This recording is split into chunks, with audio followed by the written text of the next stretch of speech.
Big LEZ'S League, an all rugby league experience.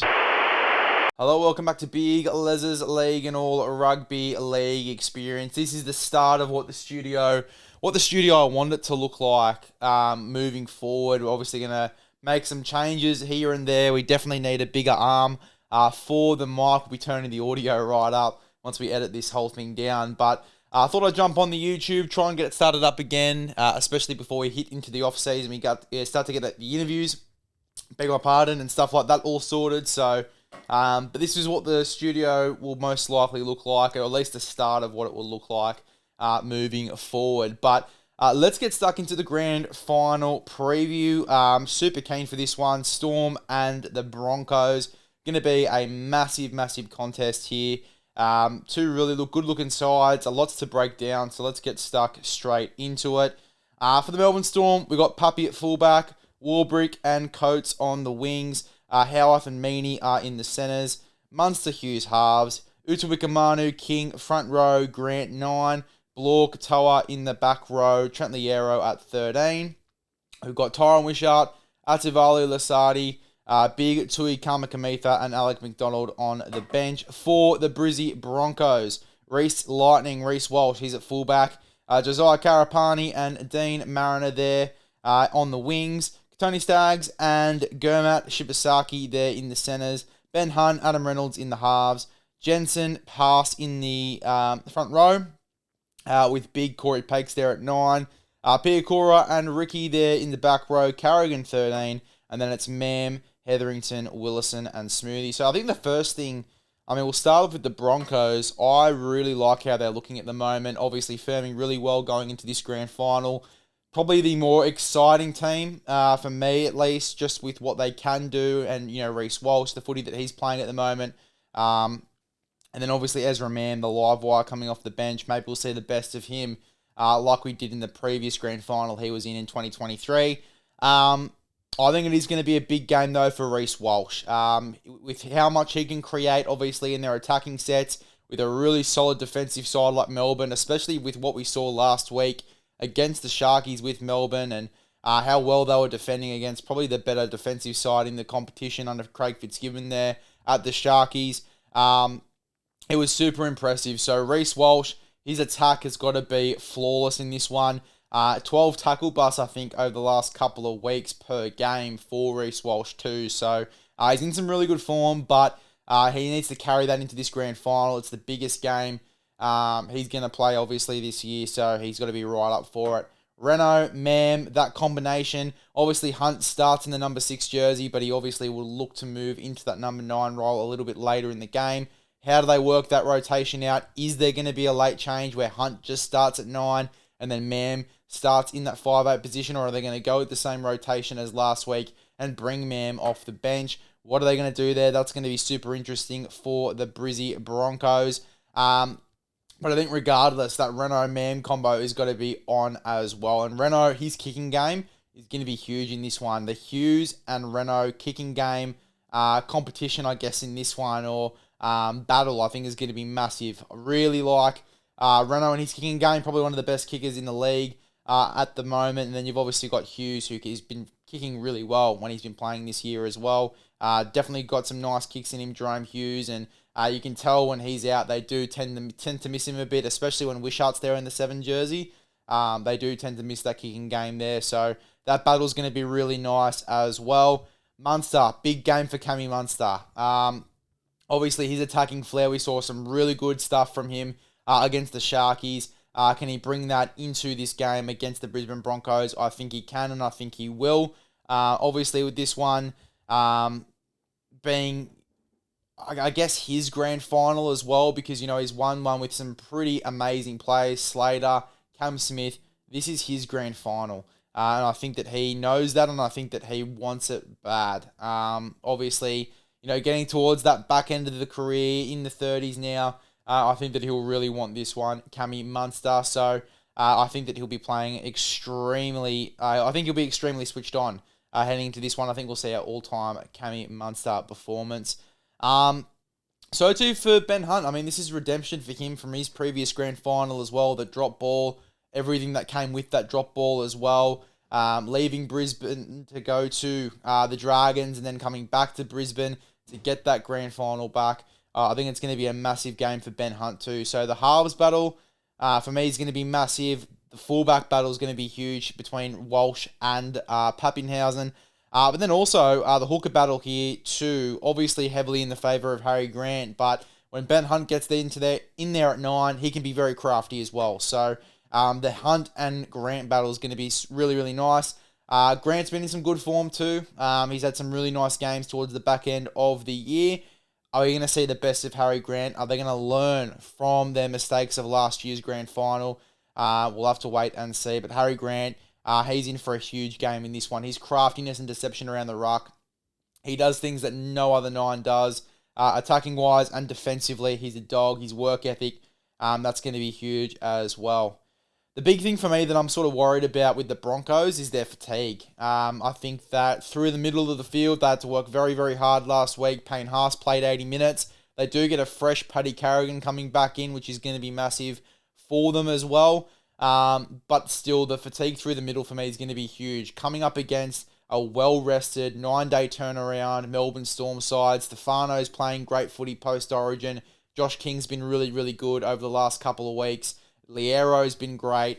Their guys off the bench, Atavalo Lissardi is an animal. They've had some really good players in that team for the Melbourne Storm. Some really, really aggressive forwards. So, obviously, weathering the storm a little bit there and hoping that the Brisbane Broncos don't have a level of fatigue from last week that's going to hinder them in this game. Hopefully, they've been as well rested as they possibly can be going into this one.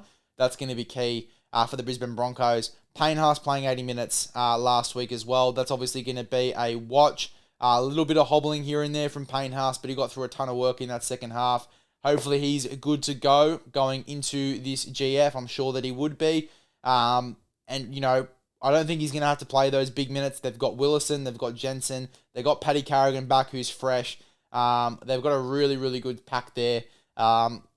So I think Payne Haas won't have to play as big of minutes, but I think we'll get more of Payne Haas because of that as well. And when Willison gets onto the field, we saw a noticeable impact when he got onto the park for the Broncos last week against the Panthers. I think that he's going to have a very similar impact here, especially around tied forwards as well to start the game and get him on around the 20-25 minute mark and he goes berserk. I think that Xavier Willison's in for a huge game off the bench. I think Payne Haas and Paddy Carrigan are in for massive games as well.